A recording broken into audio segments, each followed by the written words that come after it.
Listo, ya está. Bueno, el título de hoy, para los que estén por ahí anotando, el título del sermón de hoy que quiero decir es La familia instituida por Dios. La familia instituida por Dios.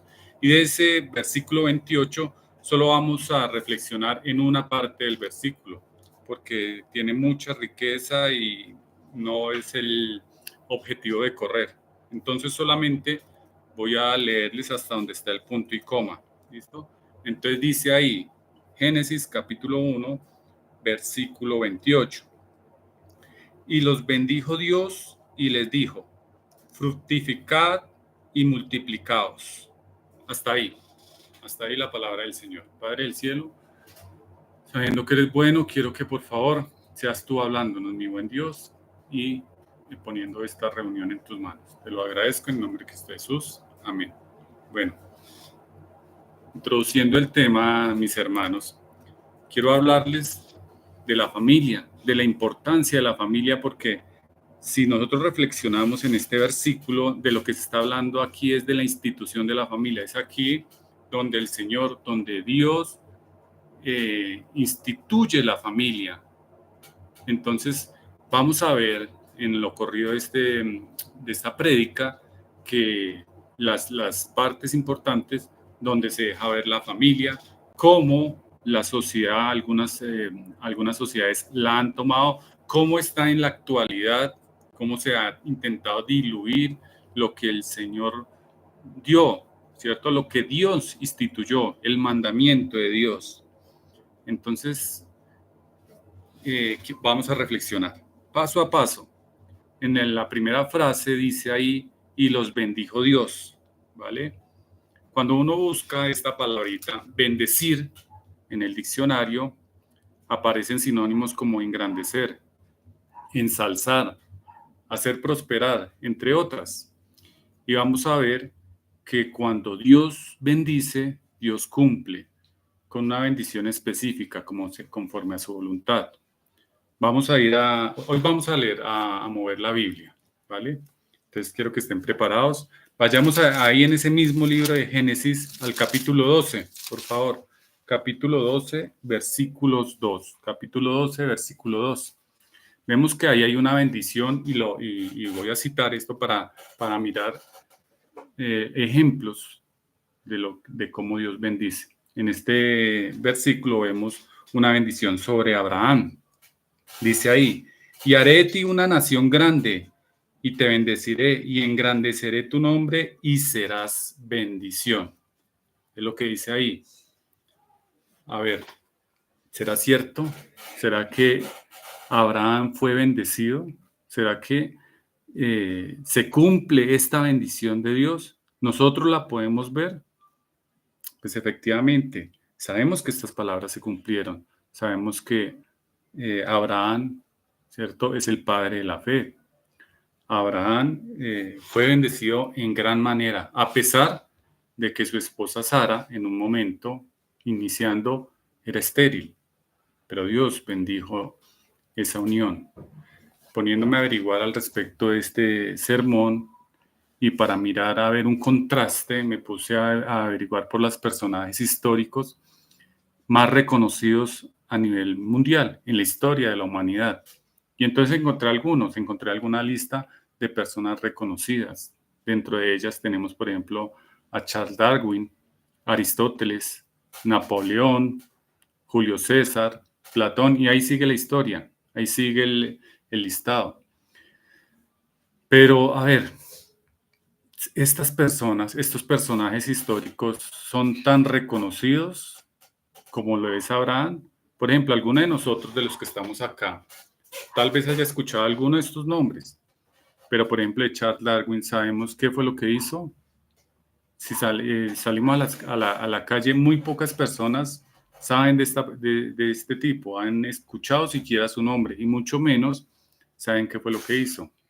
Incluso dentro de la comunidad académica, entre las personas que han leído este tipo de personajes, muchos no tienen claro cuál fue la obra que él hizo.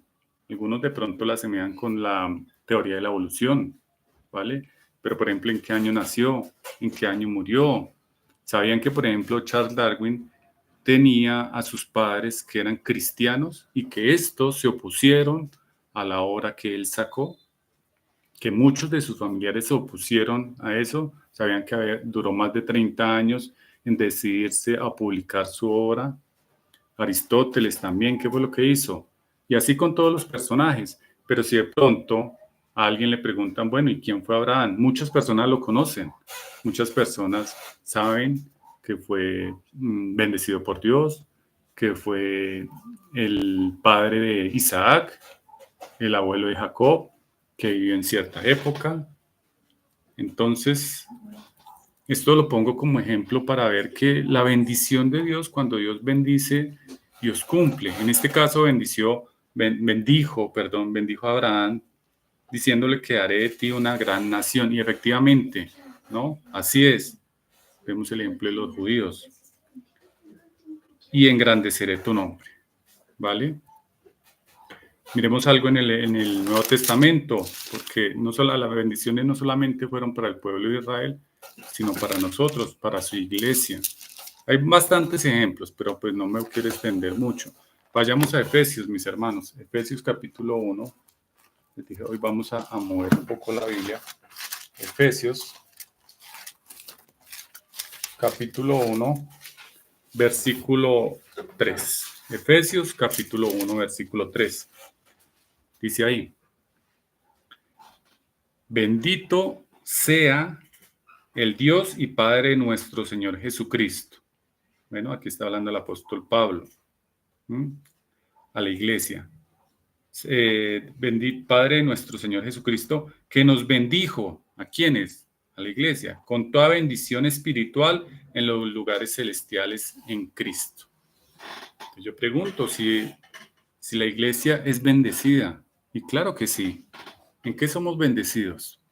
En amor, en confianza, en esperanza, con el Espíritu Santo. ¿Acaso nosotros no confiamos en el Señor? Los que creemos en Cristo, no tenemos la esperanza de la vida eterna. Vea, al cristiano le pueden pasar muchas cosas. Puede que las cosas no le vayan tan bien, ¿cierto? Pero hay una esperanza, algo que muchos no tienen. Muchas personas no saben qué será de ellas cuando mueran. O no lo quieren saber, ¿vale? Pero en el cristiano está la esperanza. Está el amor de Cristo. Tenemos al Espíritu Santo que nos ayuda en nuestras debilidades. No solamente nos dice si algo está bien o está mal, sino que también nos ayuda a vencer esas debilidades. Bueno, continuando con la frase del versículo base, tenemos cuando Dios les dice fructificaos y multiplicaos. ¿Vale? ¿A quién le dijo esto? A Adán y a Eva, ¿cierto? Pero obviamente esto se traslada a todas las generaciones.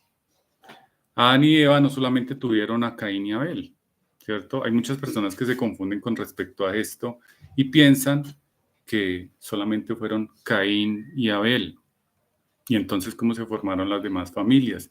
¿Y cómo es que Caín, cuando pegó contra Abel, tuvo temor? Eso lo podemos ver ahí, si más adelante lo ven en el libro de Génesis, tuvo temor de que lo fueran a matar los demás pueblos. Muchas personas se preguntan al respecto de esto. Y más adelante, se los dejo como tarea para que lo vean, más adelante vemos que Adán y Eva tuvieron más hijos e hijas. Tuvieron hijos e hijas, ¿vale? Y pues estas palabras son escritas, y nosotros las sabemos porque están en la Biblia. Ya a los hebreos se les comunicaba por medio también de las escrituras. Moisés se encargó de escribir estas palabras, ¿vale? Y los hebreos, claro que lo tenían muy claro. Los hebreos procuraban esta bendición, ¿cierto? El pueblo de Isaac, de Israel. Vayamos al segundo libro de la Biblia, en el Antiguo Testamento, para que lo veamos. El segundo libro es Éxodo, ¿no? Éxodo capítulo 1. Miremos cómo los egipcios, al ver que el pueblo hebreo se reproducía en gran manera, se fructificaba en gran manera, tuvieron temor. ¿cierto? Tuvieron temor de los egipcios y tomaron cartas en el asunto. Vamos a leer en Éxodo capítulo 1, desde el versículo 8 hasta el 12, para entender el contexto. Dice ahí: entre tanto se levantó sobre Egipto un nuevo rey que no conocía a José y dijo a su pueblo: he aquí, el pueblo de los hijos de Israel es mayor y más fuerte que nosotros. Ahora pues seamos sabios para con él, para que no se multiplique y acontezca que viniendo guerra, él también se una a nuestros enemigos y pelee contra nosotros y se vaya de la tierra. Entonces pusieron sobre ellos comisarios de tributos que los molestasen con sus cargas, y edificaron para Faraón las ciudades de almacenaje, Pitón y Ramesés. Pero cuanto más los oprimían, tanto más se multiplicaban y crecían, de manera que los egipcios temían a los hijos de Israel. Dios bendecía a su pueblo. En Proverbios 18:22 nos habla el Señor también de la familia. Está escrito ahí: el que haya esposa, vayamos por favor, ¿qué dice al respecto el Antiguo Testamento? En Proverbios 18:22.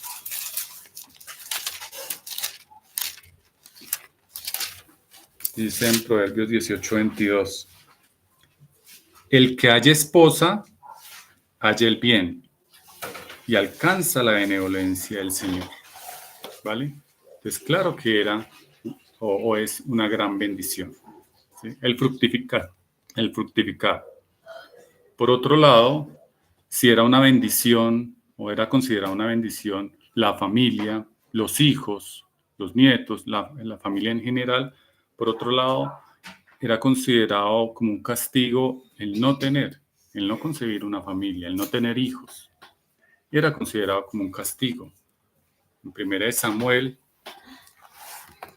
capítulo 1, versículos del 1 al 7, por favor. Quiero que vayamos allá, porque es importante conocer la historia y verificar que lo que nos están diciendo es cierto. 1 Samuel, capítulo 1, versículos del 1 al 7. Lo leo desde el 1 para que tengamos el contexto y podamos entender qué es lo que se nos está diciendo. 1 Samuel, capítulo 1, versículos del 1 al 7.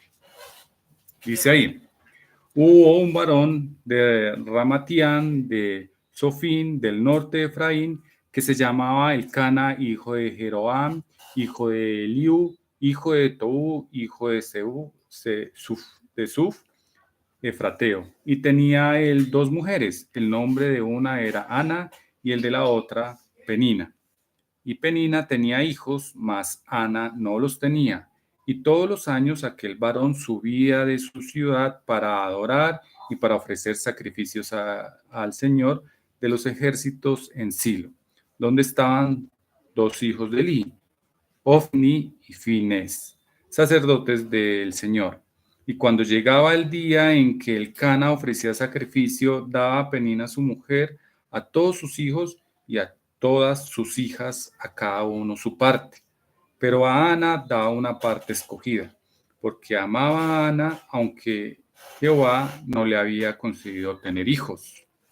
Y su rival la irritaba, enojándola y entristeciéndola, porque el Señor no le había concedido tener hijos.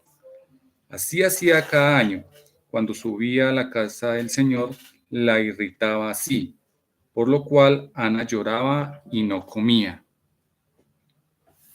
Bien, entonces miremos que algunos consideraban incluso castigo de Dios, aunque no fuera el Señor castigándola, pero lo consideraban como un castigo de Dios el no tener hijos. Y vemos ahí que las esposas de Alcana, ¿cierto? Ana y Penina, ¿cierto? Penina irritaba a Ana por no tener hijos, ¿vale? Era considerado un castigo y tenemos muchos más ejemplos, ¿no? Tenemos, por ejemplo, a Sara, ¿cierto? Donde Sara era estéril, donde usó a su criada para tener descendencia. Sabemos lo que pasó. Tenemos a los padres de Juan el Bautista también, que eran estériles y de viejo tuvieron a Juan, ¿cierto? Y así hay muchas otras partes de la Biblia que nos hablan al respecto. Sabemos también que Dios, en su sola potestad y con el poder de Dios, hizo de estas mujeres, de las que nombramos aquí, hijos, ¿cierto? Concebieron hijos a pesar de que eran estériles. Veamos el Nuevo Testamento. Ya miramos las bendiciones sobre el pueblo de Israel. En el Nuevo Testamento cambia un poco la cosa. Sin embargo, sigue siendo una bendición. No se usa el mismo énfasis que se usaba en el Antiguo Testamento. Y para verlo, ¿cierto? Por ejemplo, vayamos a 1 Corintios. ¿Qué nos dice el apóstol Pablo al respecto? En 1 Corintios, capítulo 7. 1 Corintios, capítulo 7. Versículo 27. Vamos, ¿qué nos dices ahí? ¿Qué nos dice ahí el apóstol Pablo? ¿Estás ligado a mujer? No procures soltarte. ¿Estás libre, mujer? No procures casarte. Sin embargo, ¿cierto? Sin embargo, también dice, hay unas hojitas atrás, en el 7.2. Pero a causa, en 1 Corintios también, en el mismo capítulo, pero ahora en el versículo 2, perdón, me devuelvo, dice, pero a causa de las fornicaciones, cada uno tenga su propia mujer, y cada uno tenga su propio marido. Entonces, ¿qué es lo que pasa? Si hay alguien que tenga don de continencia, de abstinencia, perdón, y no vea la necesidad de tener esposa por encargarse de las cosas del Señor, así como lo hizo Pablo, hágalo. Pero si no, tenga familia, porque es una bendición, ¿vale? Tenga la familia, sigue siendo una bendición. Si hay alguien de nosotros, en mi caso, por ejemplo, no es así, no tengo don de abstinencia, el apóstol Pablo sí, y se dedicaba a las cosas del Señor, pues me caso. Y así todos los que no tengan ese don. A pesar de que tenga, si quiere tener familia, bien hace. Vean, mis hermanos, apenas en el siglo pasado, en el milenio pasado, la familia estaba constituida por padre, madre, hijos, abuelos. Vemos a nuestros abuelos, a nuestros abuelos. La familia era esa. Y hasta los de afuera, los que no son cristianos, saben que la familia es la base de la sociedad. Sin familia no hay sociedad. No hay transmisión de la cultura, de los valores, de la ética, incluso de la misma educación. La familia nos acoge. Vean, nosotros podemos tener amigos, los jóvenes ahorita pueden tener muchos amigos, compañeros, amigos de fiesta, de lo que sea, pero es la familia quien nos acoge en las circunstancias tanto buenas como malas. Si llegamos a tener una dificultad, ¿a quién acudimos?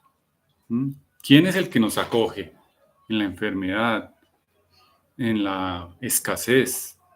¿Quién es el que de verdad nos acoge? Si no es la familia.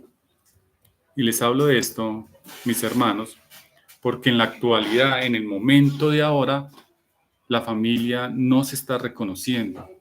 La familia se está perdiendo. La familia ya, como la pintan ahorita, ya no es como la pintaban antes. El padre, la madre, los abuelos, lo que constituyó Dios, ¿cierto? En el versículo que leíamos, sino que ahora la familia son amigos. Si yo quiero mucho a un amigo, pues esa es mi familia. Si yo estoy conviviendo con alguien que no sea mi familia de sangre, pues yo la puedo considerar mi familia. Hay algunos que se van a vivir con, homosexuales de pronto, lesbianas, que consideran a esa persona su pareja y dicen que son familia. pero la familia no es eso. Solo hay dos factores que inciden de manera objetiva, o sea, de manera firme, científica, en lo que es una familia. Hay dos. Uno es el vínculo de consanguinidad. En la sangre llevamos, en nosotros llevamos la sangre de nuestros abuelos, de nuestros padres, nuestros hijos, y eso se puede verificar. Basta con tomar una prueba de ADN y ahí sale. Por eso es que nuestros abuelos son nuestros abuelos. Por eso es que nuestros hermanos son nuestros hermanos, nuestros hijos son nuestros hijos. Y la segunda es por vínculo de adopción. Cuando una familia, un papá y una mamá deciden adoptar a un niño que perdió a sus padres, ¿vale? Entonces el niño tiene el derecho de ser adoptado. Escuchen bien, es el derecho del niño, no el derecho de las personas adultas a adoptar. No está el derecho a adoptar, sino el de ser adoptado. ¿Por quién? Por un padre y una madre que se disponen a adoptar. Y eso forma una familia. Como les decía anteriormente, lo que en la actualidad nos quieren vender es que cualquier persona puede formar una familia, un matrimonio y quitarle el derecho de pronto a un niño que no tiene su papá y su mamá a ser adoptado por un papá y una mamá. No sé si me hago entender. ¿Mm? Lo que Dios instituyó, el hombre lo quiere acabar. ¿Dónde se ve esto? La ideología de género. La ideología de género es lo que está promulgando ahorita y lo que está promoviendo este tipo de cosas. ¿Cómo? Como lo veíamos ahorita, con el aborto, la homosexualidad, quitándole el derecho a los hijos, ¿cierto? Quitándole el derecho a los padres de criar a sus hijos. Hay en varios países, en Ucrania, por ejemplo, donde cada año se le quitan los hijos a las familias. Van por las casas mirando, revisando cómo están criando a sus hijos. Y si no les gusta cómo están criando a los hijos, ¿cierto? Si de pronto no están a la par con estas ideologías de género, entonces deciden quitarle los hijos. Eso se ve en Ucrania, por ejemplo, donde van unas organizaciones del Estado mirando en cada una de las familias cómo están criando a sus hijos. Y si resulta que estos padres no les están enseñando la inclusión, las ideologías de género, cosas que vienen con este tipo de cosas que están promoviendo ahora, pues se los retiran para que otros los críen. Eso es lo que se está viendo ahorita. ¿Mm? ¿Quién está detrás de todo esto? ¿Quién cree que está moviendo los hilos? El maligno. Exactamente. Y es que le conviene. El maligno mataría a 2 pájaros de un solo tiro. En el primero, baja el número de habitantes. Al promover este tipo, al romper la familia, al promover este tipo de ideologías, claro que baja como se está viendo, baja el número de habitantes. Y es que de esa manera es más fácil controlar a la gente. Y 2, el maligno se lleva al infierno a los que de alguna manera apoyen o promuevan este tipo de desintegraciones que están dando a la familia, de lo que Dios instituyó. Porque sabemos que el diablo, ¿qué es? En Juan 8:44 dice, porque es mentiroso. ¿Quién lo dice? El Señor. El diablo es mentiroso y padre de mentira. El diablo es mentiroso y padre de mentira. No es la idea, mis hermanos, de traer hijos de manera irresponsable a la tierra, ¿cierto? Pero es que ahora mismo ni los cristianos quieren traer hijos al mundo. Que porque la economía, que porque la corrupción, que porque la malicia. Encontramos un sinnúmero de justificaciones para no traer hijos al mundo, para no formar una familia. Y es que la familia es hermosa y es instituida por Dios. ¿Vale? Entonces, si no se tiene el don de abstinencia, pues forme una familia. Mire, todos los años, en todas las épocas del mundo, siempre han habido como problemas, ¿sí? Que es que ahorita estamos muy mal. Vea, el siglo pasado hubieron dos guerras mundiales. Nuestros bisabuelos, tatarabuelos tuvieron que vivir esas guerras. Primera y Segunda Guerra Mundial en un mismo siglo, ¿vale? Y ahí estuvieron. Se puede. Pero obviamente hay que mirar, hay que ser responsables. ¿Mm? Mis hermanos, hemos visto que Dios instituye a la familia, que la bendice, ¿vale? Es una bendición. El mundo actual quiere pervertir lo que Dios instituyó, la familia. ¿Cuál es nuestro deber? ¿Qué hacemos? ¿Mm? Primero que todo, tener a nuestra familia en sujeción a Dios, enseñándoles, mostrándoles la voluntad de Dios, informándonos de qué está pasando con nuestros hijos, con nuestros nietos, con nuestros sobrinos, qué les están enseñando, mostrarles la verdad de lo que está pasando, ser luz en medio de la oscuridad, y no solamente con nuestras familias, sino también con nuestros amigos, con nuestros vecinos. Y no se trata de salir a la calle con un megáfono y entonces coger y darle el evangelio a las personas por la fuerza. No se trata de eso. O de que todos,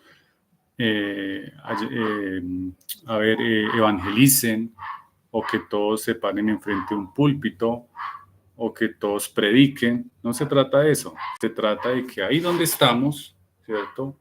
Y conforme a la voluntad de Dios, hablemos de estas cosas, del Evangelio, de la palabra de Dios, con nuestros vecinos, con nuestros familiares, con nuestros amigos, con nuestros hijos.